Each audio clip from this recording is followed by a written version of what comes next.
Hey guys, what's up? It's Frida here and welcome back to my channel. Today we're going to be discussing Tenet, and I know for all of us it's been super tough not being in the theater. Like going 6 months, I think it might be the longest time in my life that I have not consistently gone to go see a movie. So the hype was definitely high for this film, and you'll have to stay tuned to hear my thoughts, but I'll put it this way, I was not disappointed.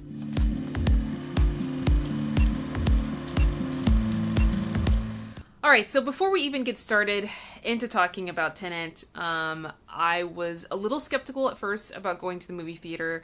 I think all of us during COVID right now just want to keep ourselves safe and our loved ones safe, but a lot of people in the theater wore masks the whole time. It seemed like it was only 25% capacity. Everyone working in AMC they were very good at having their masks on, and everyone was very respectful. So if you are worried about going to go see it, maybe try to find a time that you know it's not going to be busy. I saw New Mutants, and that was last week, and there were only like 3 people in there, including myself. So just look for those things, but if you're worried about it, be smart about it. But I felt really great seeing Tenet in IMAX, and I'm so glad that I did. Alright, so let's get into Tenet. Overall, my thoughts is I thought that the film was very exciting. It's not one of my favorite Nolan films. Like, I'm sure a lot of you have been hearing some of the nitpicks about the script, about the sound and everything else. I thought the acting was great. John David Washington was awesome as the protagonist, and of course we have our Pats was Neil and Kenneth Branagh. After the film, I was like, let's just take a moment and just appreciate what a thespian and badass that Kenneth Branagh is, and having him as a villain, I was super excited about this. Aaron Taylor Johnson, that guy does not get enough screen time. I'd like to see more of him. I mean, everyone in the cast was great. And of course, the soundtrack was awesome. Ludwig did the soundtrack, and Christopher Nolan does what he does, where he just films incredible action scenes and set pieces. I'd actually seen the scene in the Opera House. It's in the beginning, so it's not really any spoiler, but at the beginning of episode 9 in IMAX, so it was great to kind of see the conclusion of that and seeing how it all unfolds.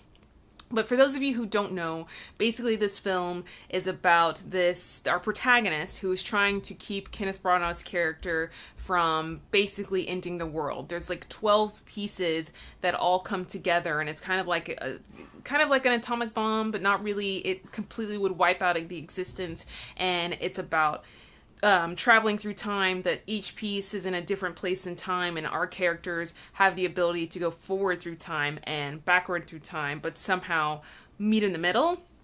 And the more that you watch the film and you discuss it and you think about it, it's just really one giant puzzle. And watching the film, it was great because the whole time you're kind of trying to figure it out. I think because it's a Christopher Nolan film, you kind of have your hat on that you're like, I feel like I'm being tricked somehow. But in a way, you're trying to just unravel things. And that's one thing that I really enjoyed about it, because you're constantly on the edge of your seat trying to figure out what's going to happen next, or what does that one piece mean to the other.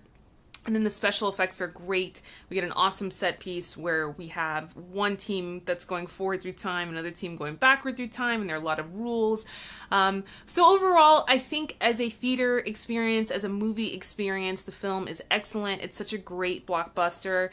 And I think you should go see it, but of course there are some things about it that I don't love. Like, I'm someone, you guys, when I'm watching Lucifer on Netflix, I'm watching subtitles. Like, I like to know everything that people are saying. I like to know every beat of dialogue. I like to know why people are saying things and what it means. And when you have a plot that has this much going on, I think it's really important that you understand what the characters' motivations are and what they're saying. And literally halfway through the movie, I think it was like during a part where Aaron Taylor Johnson was talking to the protagonist, and they were having this conversation about how they were going to hatch the plan. And I genuinely was like, I have no idea what they're saying right now. They have masks on, it's too loud, like the sound mixing isn't great, and I'm just going to just watch. I was like, you know what, I'm going to keep the dialogue out of it because it's frustrating to me at the moment, and I'm just gonna watch things unravel, which was fine too. I mean, it was shot so beautifully and with purpose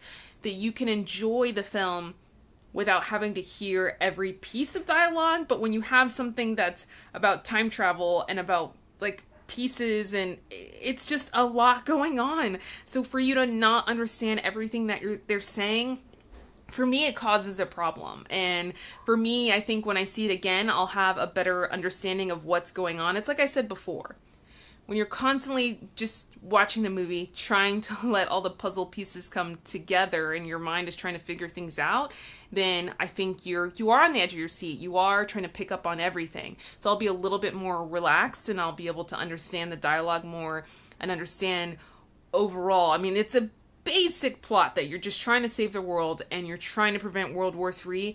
I just wish that it was a little bit more coherent for me.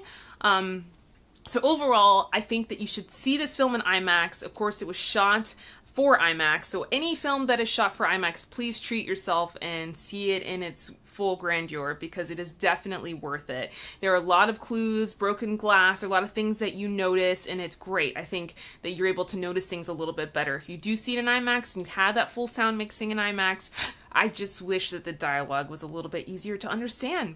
But overall, guys, I really enjoyed Tenet. I cannot wait to see it again, and be sure to tell me your thoughts down below. And I hope to see more of you guys in the future now that we're back in theaters.